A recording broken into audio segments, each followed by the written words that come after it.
So he's joking there about how these condos will be the cream of the crop in Denver. Of course, affordability will be another issue, but this is ground zero, so to speak. This is where that new Rockefeller Center of the West, so-called Rockefeller Center of the West, will go up. And construction obviously has already started. They're hoping for completion in 2021. I'm Russell Haythorne, live at Coors Field. Very interesting. Russell, thanks very much. And RTD is expecting high volume tomorrow, so plan on some packed buses and trains if you're going to the game. Parking also, as you know, is going to be at a premium downtown and at RTD lots, so do plan accordingly. And Mike Nelson, should sunscreen be a part of your plan? Always. Every day sunscreen should be part of your plan. We do have some high clouds out there. We'll have some tomorrow, and there's a slight chance of a high-based gusty thunderstorm in the afternoon, but I really wouldn't get too worried about it. Temperatures are nice out there currently. We're in the 60s. We'll be in the 60s again tomorrow. And the radar screen is clean, but there'll be a touch of moisture coming into the state. So we're going to put it at a 10% chance of actually getting a rumble of thunder. If there's any rain, it would be very, very brief. So that's a 90% chance of nothing happening. 65 for the first pitch, 68 by the seventh inning stretch, 66 by the end of the Rockies' victory tomorrow. Thanks, Mike. And we want to see those Purple Pride pictures. Starting tomorrow at 4:30, our team will be sharing them both on air and online. So show us your spirit. You can post them on our Facebook page or share them through thedenverchannel.com.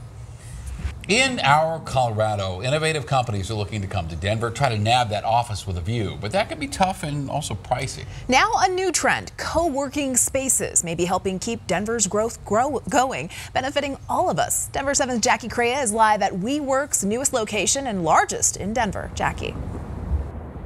Yeah, WeWork just announced it's going to lease this entire building to fill with its clients. And so the city of Denver considers WeWork and other co-working companies, that entire concept, an asset to the city because it gives so many different types of companies a chance to get into Denver.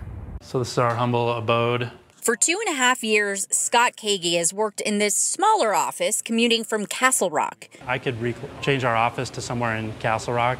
But I just like being in downtown Denver. The location has helped him open this mortgage lending branch based out of Montana instead of looking for a traditional office space and dealing with the commitment and the challenges that come with starting from scratch. You have to buy office equipment, furniture.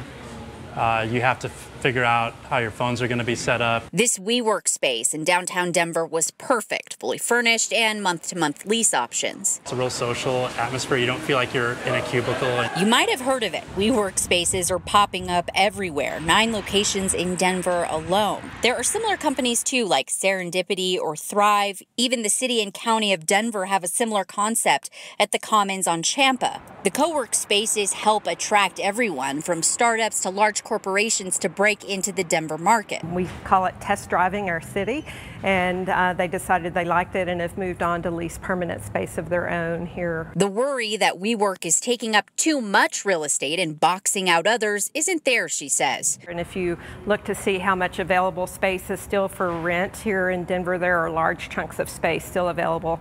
And then there's also additional construction that's coming out of the ground. She says it's perfect because our Colorado is attracting so many different types of industries to the area. This helps keep up. I think it's just a testament to our innovation, our environment, our ecosystem of innovation and entrepreneurship.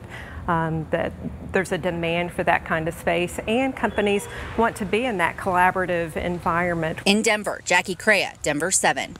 Thank you, Jackie. Surrounded by senators and healthcare professionals, Governor Jared Polis laid out an ambitious plan today to help cut down on your medical costs. Denver 7's Megan Lopez takes a look at how the governor is trying to tackle the problem. We really are making history here in Colorado. With an entourage of state senators by his side and an ambitious plan in hand, we have a very specific roadmap. Governor Jared Polis unveiled his strategy to tackle the rising cost of health care in Colorado. These are actual savings for people. In the short term, the governor wants to boost price transparency and get rid of surprise out-of-network costs, among other things. Coloradians are sick and tired of being ripped off. In the long term, he wants to launch a state-backed health insurance option and focus on prevention, all to help people like Peg Ellefson. I'm a project manager by nature. Peg is not only an entrepreneur, but I am a breast cancer survivor. And like so many others doctors, she worried about money during her treatment. You're dealing with a life and death illness, a life and death decisions, and you also have these bills coming in. Ellefson says healthcare is expensive even now that she's healthy. She's hoping this plan will help her bottom line. It sounds like with the next rate release that we might start seeing savings. But Josh Winkler, so the focus can't only be on the private side, was looking for a little more from the announcement. I was hoping to hear a little bit more about how they're making sure Medicaid was safe and solid. And the plan relies on state lawmakers to do a lot of the heavy lifting. There's 10 bills that would need to make their way through the state capitol and onto the governor's desk before the session closes out next month. Still, we're cautiously optimistic that most, if not all, of the items that are being worked on will be completed. A little optimism and a lot of work to make this roadmap a reality. Megan Lopez, Denver 7. One day after announcing that he has cancer, Colorado Senator Michael Bennet says he and his family are so grateful for the state's support.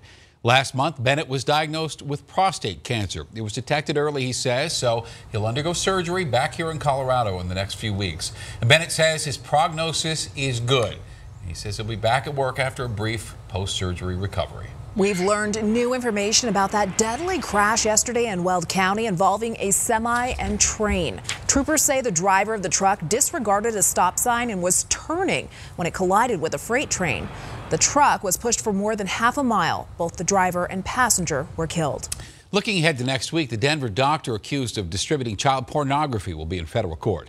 Justin Neisler was arrested last month after he allegedly uploaded child porn on the social media site Tumblr. Federal agents also believe he used a spy pen to record children who visited his office in Westminster. The U.S. Attorney's Office is asking for former patients to contact them. Patrick Frazee, who is accused of killing his fiancée, the mother of his child, was back in court today. Prosecutors say that Frazee murdered Kelsey Barrett back in November. To this date, her body has not been found. Frazee was in court this morning for a custody hearing concerning his daughter, who remains with Barrett's family. Tomorrow, he will be back in court, expected to enter a plea. Police believe Barrett's body was burned and disposed of in a central Colorado landfill. A Colorado businessman facing deportation went before ICE officials today and was told he has to leave the country. Arturo Hernandez Garcia first came to the U.S. 20 years ago on a tourism visa, which has since expired. He spent the last 16 years in Colorado, where he started a flooring business, where he raised a family. 2 weeks ago, ICE agents gave Garcia until April 22nd to self-deport. He was asked to present his travel plans to agents at the field office in Centennial this morning. Gracias por estar hoy aquí. Thank you so much for being here today with me and my family. I'm really grateful for your support. Garcia was allowed to leave that field office, but says ICE asked that he send a certified letter from Mexico by May 1st to prove he has left the country. His attorneys say they'll continue to fight the deportation. Congressional Democrats and the Trump administration are in a battle over providing information over President Trump's tax returns. The chairman of the House Ways and Means Committee is asking the IRS to provide copies of President Trump's personal and business tax returns for the last 6 years. Ways and Means has evoked the authority in the normal course of its oversight of tax administration many times before. President Trump has not released his tax returns, which could indicate his business dealings prior to the 2016 presidential election. Boeing is trying to give you a peace of mind, coming up what their CEO did to try to make passengers feel safe. Plus, Pope Francis making a historic appointment, the bishop picked to take over the nation's most powerful archdiocese. And what you need to do to get your family ready for severe weather season. And April, you can get snow, you can get thunderstorm activity, you can get beautiful days. We have all of that coming up in the extended forecast, and we'll take another look at that first pitch weather for tomorrow.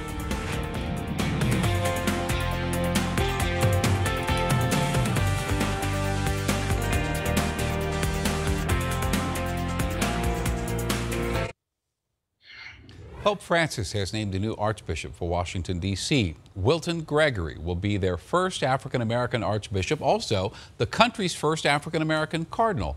He's led the Archdiocese of Atlanta since 2005. He said he plans to institute a zero-tolerance policy against clergy who have been credibly accused of sexual abuse.